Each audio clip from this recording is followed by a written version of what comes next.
And welcome to Leadership Redefined. We have our special guest here, Terry Early. Terry, welcome. And of course, Anthony and Rich are here as well, and my partners in crime here. Terry, I'll let you introduce yourself, and we'll get into a little bit about leadership, your leadership style, and some other interesting topics that we discussed offline, but I think are going to be interesting to hear for our audience. So welcome, Terry. Great. Thank you, Al. Appreciate it. And Rich and Anthony, good to see you guys again. My name is Terry Early. I have been in the K-12 field for 31 years. I started out in 1976 as a teacher of social studies. I taught grades 7, 8, and 9, and that's when I met Dr. Richard Bernardo, who was just Mr. Bernardo at the time, and I was Mr. Early at the time. We were both just young bucks teaching. And actually, Richie, even back then, was being very innovative and doing simulations and things like that, which were really great for us social studies teachers. I was also a coach for different sports. I was a class advisor. And then in I think it was 85, I moved over from what was then Peconic Street Junior High School, now known as Ronkonkoma Middle School, to the other end of the district to Oakdale Bohemia Junior High School, where I became Dean of Students, and I spent 22 years there as Dean of Students, Assistant Principal, and Principal. Along the way, in that journey, I earned my doctorate from my PhD from NYU. I was also an adjunct assistant professor at Dowling College, now defunct Dowling. It wasn't me, don't blame me. I left before they went out of business. Yeah, maybe it was Richie's, because Richie worked there too. And I also worked over at St. John's when they had a satellite site at the old LaSalle Military Academy off of Montauk Highway. I retired in 2007 as principal of Oakdale Bohemia Middle School. We made the transition from junior high to middle school. I retired for a weekend. I retired on a Friday. And that Monday in 2007, I started working full-time for Stony Brook University. I was the assessment coordinator for 10, 11 years, working with all the teacher ed programs and ed leadership programs. And then about 2.5 years ago, I became the director of all the different programs that we have that deal with teacher certification and the AGC in ed leadership. And hence, I'm here. Now, also, just a little state of fact, I don't think Richie would argue with this, but I think I was Richie's inspiration for getting his doctorate, because I got mine before Richie. And Richie said, wow, he goes, that guy could get his doctorate. Anybody can get his doctorate. So I think Richie went ahead and got his doctorate. And I think I was his inspiration, though. I never charged him a fee or anything, but I think so. You were my inspiration in many ways. Let's not talk about that. So, Terry, I think like us here, you have this unique experience. Not every a lot of people are either in K-12 or in higher ed. They may dip their toe a little bit in one or the other, if that. So you have really unique experience, specifically in leadership. So I'd love to hear a little bit on your leadership style overall, and maybe a juxtaposition of leadership in K-12 versus higher ed. Are there any differences? Or have you evolved as you come into higher ed? Those kind of things. I'd love to hear from you. You know, I don't see any difference in leadership styles, no matter what level you're on. I always thought it was, I used the 3 C's. Collaborate, commit, and then communicate, or collaborate, communicate, and commit. I really think you have to collaborate with your staff, your faculty, no matter what level you're on. I think you need to be the guy who makes, or the woman who makes the decision in the end. But if you think you have all the answers, you're definitely wrong. And that's why you need the conversation and the communication from your colleagues. And I truly call them colleagues, because they are. And then, of course, they have a stake in it as well. So I think when you go out to, let's say, produce program A, you may know exactly what you want to do, and you may know the path you want to go down to get there. But you know what? If you talk to people, you collaborate with people, you ask them their advice, what do they think about it? They're going to come up with ideas you never thought of. They're going to come up with stumbling blocks you never thought of. So in the end, maybe that 100% down that path is tweaked a little bit, and there's a couple of turns, and maybe you come up with 90 to 95% of what you really wanted to do, and you modified certain things based upon the input of your colleagues. And then you've come to a conclusion, and then you commit to that, whatever that is you're going to do, what the program is. In the interim, the people that really you need to really implement the program have been intimately involved, asked their advice and gave their input, so they're really on board. The old top-down type of leadership that was probably in the 40s and the 50s and probably leaked into the 60s is long gone, particularly with education. When you think about the fact that our staffs are well and highly educated professionals, you need to hear their voices. You also need to know, I am a true believer that all of education, what really is important, happens in a classroom and with a teacher. So you could be a leader and you could say, we're going to do X. And if the person in the classroom doesn't believe in X, when they close that door and go into the classroom and teach the kids, guess what? They're not doing X. Or if they're doing X half-heartedly. The kids know it or whatever it's going to be, and it's not going to be that successful. That's why you really need everybody on board as much as possible. And in the end, though, you make the decision. It's your responsibility to make that decision. But in this case, you have people that come on board. Al, I don't see that any different in the college level. I work with 8 different directors and a whole bunch of faculty members, all, again, highly educated, highly experienced, and usually know more than I do in any one given time. So it has to be a collaborative, communicative process.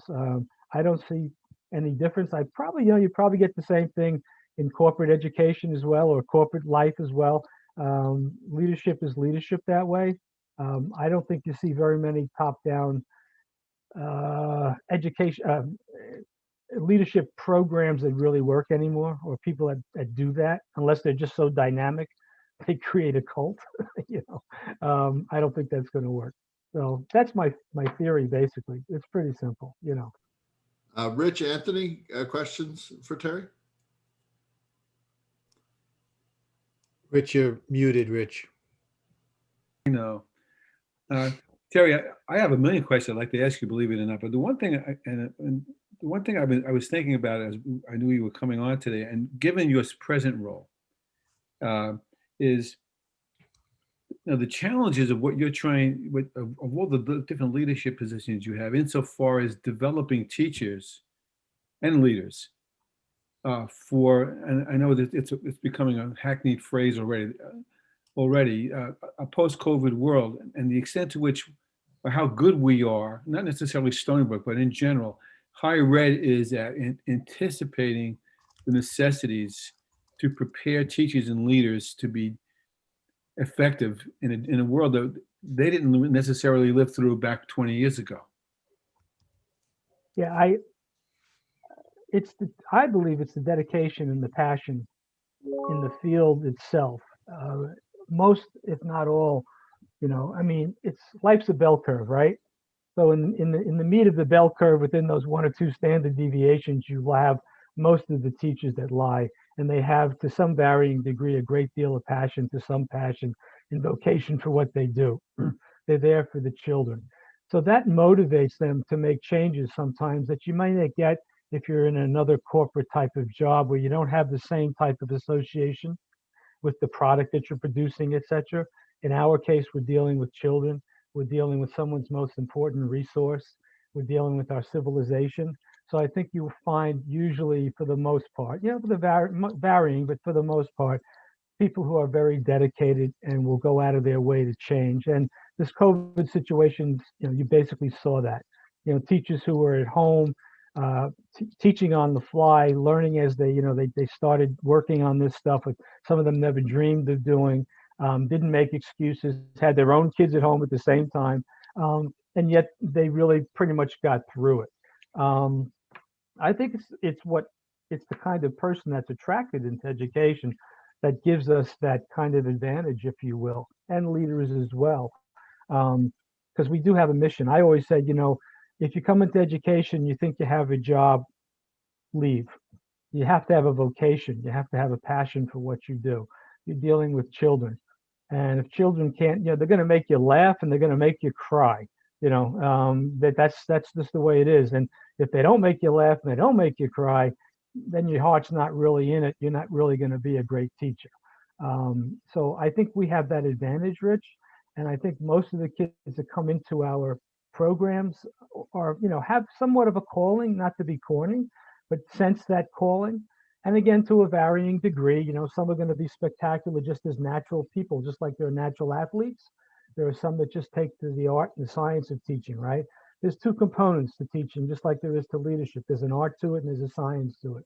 And we can always teach the science. This is how you manage a classroom. This is how you write a unit lesson plan. And then there's the art of teaching. How do you engage a child to something that's almost innate? Some people know better than others. Someone comes in the room, your antenna goes up. I think they're off a little bit. They look a little sad. They look a little disturbed. That's hard to teach, but you can at least make people aware of it. And there are those that are just instinctually do that. So when you get that teacher that's both, has the science and all the tools in the toolbox plus the empathy and the art of teaching, that's when you have, a great teacher. And I think by the nature of who comes into our profession, it's easier for us to do that, easier to prepare them. Heck, the younger teachers have taught a lot to the older teachers recently. And we've seen that with the COVID situation. We've had so many comments from our cooperating teachers about thank God Joey was here. Thank God Joan was here, because they really taught me how to use this application or how to do this on Zoom, and it was a combination and a cooperation and a collaboration of this new teaching. So I think with leadership, what we have to do is we have to always make sure that our teachers, no matter where they're at in their career, they're still trying to learn, improve, and get better. That's the kind of teacher you want. Terry, does that happen? I'm curious, in your role or in your circles with leadership prep programs, does it happen organically to sort of have them try to shift their mindset post-COVID? Is it embedded in the curriculum? Is it something that has to be done actively, or is it just organically happening because people see what's out in front of them and they know that there needs to be change, or both? I'm just curious, like your perspective on it, what you're seeing out there, and how that change actually occurs, because it has to occur somehow, some way for us to be successful in education. I'm curious. Yeah, I think it's a combination of both. I mean, it's some of it's organic, and some of it kids come into class and they've already looked at certain applications, they've already practiced them, and they actually teach us. And there are other ones who do not, and you have to obviously expose them to that, facilitate their learning and doing those things, get the right people in that know how to do those things. It's definitely a combination of both, Al, without a doubt. It just doesn't happen. To some kids, it doesn't. It does happen. Look, I always relate it to, I'll say acting, and I know it's going to show my age, but somebody like Al Pacino. There were 100 actors that went into the same workshop that Al Pacino went into and was taught the same thing. Exit right, emote left, cry here, do this, right? But then there is Al Pacino, and no one taught Al Pacino to be Al Pacino. He's Al Pacino. That's why he's a great actor. In education, you have the same thing. You have a large group of teachers who can teach scientifically, all right, accurately, very well, and are very good. And that's what they learn through our programs. And then there are those that are just special, right? Like an Al Pacino, and you don't know why or how that happened. And they're just the ones that come into the classroom and they become the Pied Pipers, if you will, the people that we all remember, right? We all go back to our own, educational days, and we can say, I can remember Mr. So-and-so, Mr. Gibson, in my case, the Valley Stream South. Everybody loved Mr. Gibson. That was innate. That was organic. But it is a combination of both. You have to do both, without a doubt. Anthony? Yeah, thanks for all that, Terry. I can't agree with you more. You use the word simple in terms of your leadership philosophy, and I think it is simple, but I think it's more common sense. And it seems to me that is a missing element in two ways. One, with people as you described in terms of passion toward their profession, toward the job, towards leadership. But I think also in terms of how we teach leadership. And, and it really piggybacks on Al's question is whether this thing happens organically. And one of the things I always love to ask my classes is, the early SBL classes, are leaders made or are they born? And I still think that's a very relevant question. And I just want to ask you, because you have such a broad experience, what do you think's missing in our leadership programs? And maybe even our teacher programs. Well, I mean, I don't think I'd say it's a deficit. I could see it actually adding to getting more experience. Experience is a wonderful teacher. I can remember the first day I was a dean of students, someone called me up, some irate parent, and they threatened to sue me and call their lawyer. And my face dropped to the floor.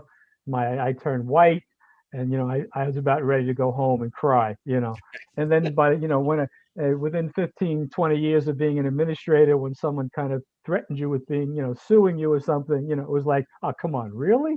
Right. Nah, we don't want to do that, do we? And you had a whole shtick about, what was going to happen and this and that. And, experience is a wonderful teacher. I wish the kids had more time in the classroom. New York State's changing. I was on the clinical practice committee for New York State. New York State is going to, in 2023, it was 2022, but they changed to 2023 because of COVID. They're going to a full 75 days of student teaching. Right. Unfortunately for us in the SUNY schools, that's nothing new. That's what we did anyway. But for some schools, it's going to be a dramatic change because they did the 40 days, and some of them didn't even do full days. Now it has to be full days, 75 days as of 2023. Again, for somebody like Stony Brook, we already do that in the rest of our SUNY schools. But I would like even more than that. I would like kids to start out in the classroom. The way our program is, there are some programs that do that, and I think that's great. Our program, because our kids are getting a content level degree, really don't enter the classroom until their last thing that they do. Right. And while we're very successful, you hate to see that kid who just goes into student teaching at the last thing they're doing before they graduate, and they figure out this is not for me. That's horrible, right? Yes. It happens once in a while. I'm not going to lie, it happens once in a while.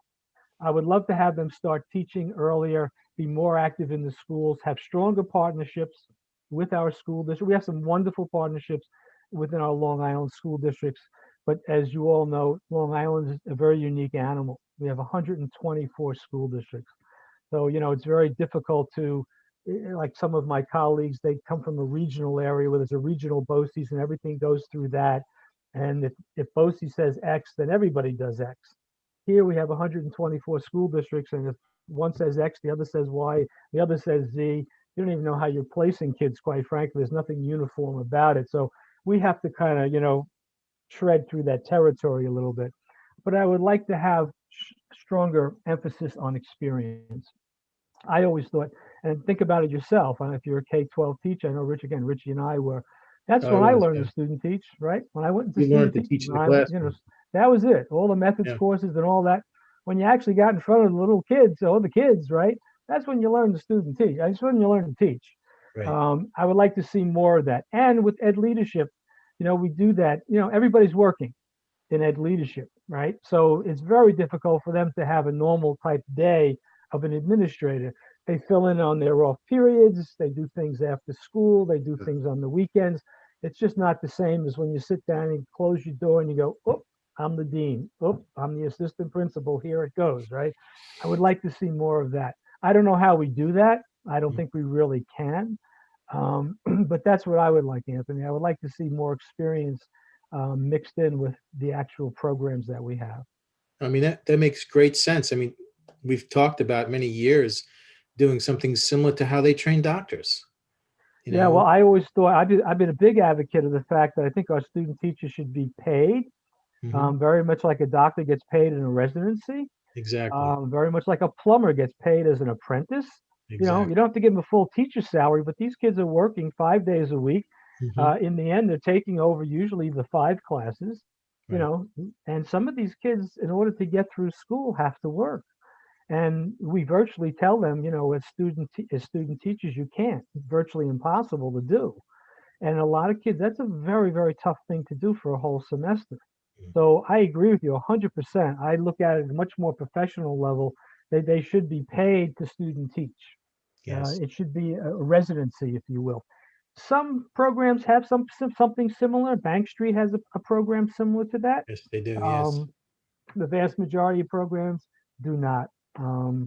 So but again, that's moving the mountain, right? Could you imagine Yes. going up to New York State and saying, I need $100 million a year because we're going to pay all these, and I haven't figured out the number. I don't know what the number is, but $100 million a year to pay student teachers, and they're going to look at you like, excuse me, and what planet do we live on, but who knows? Maybe Yeah. someday.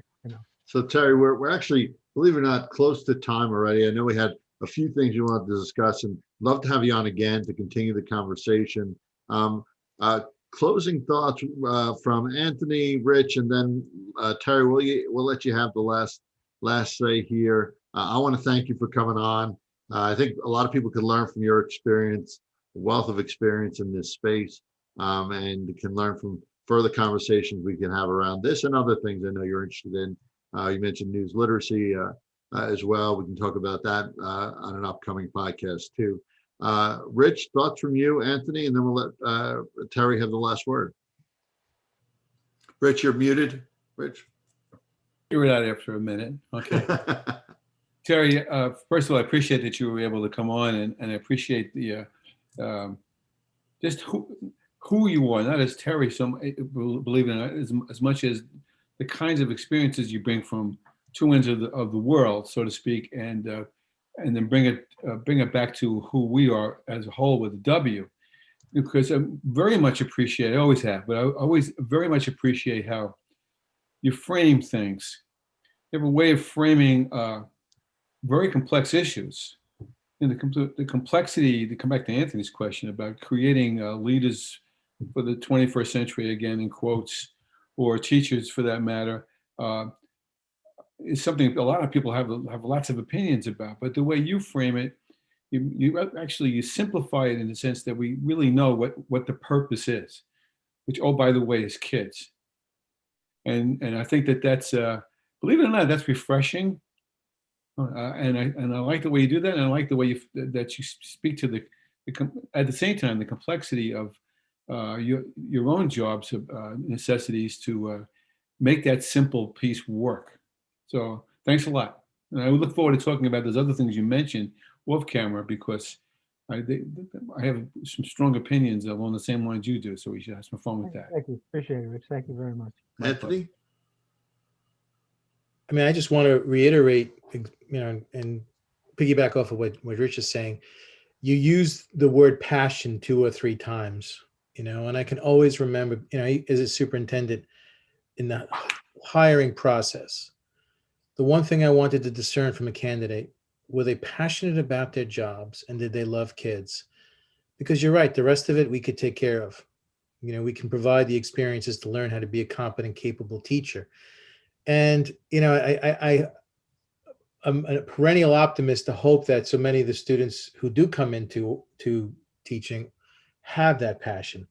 But I think we need that passion more than even before, because we have very complex problems and complex issues to deal with, and a lot of which have been, shown through the COVID-19 pandemic, the inequities and the need to change methodology and pedagogy and make it more student-centered. I mean, we really need passionate people. I don't know how we cultivate that, but I certainly believe that this profession, as you so aptly said, needs more passionate people.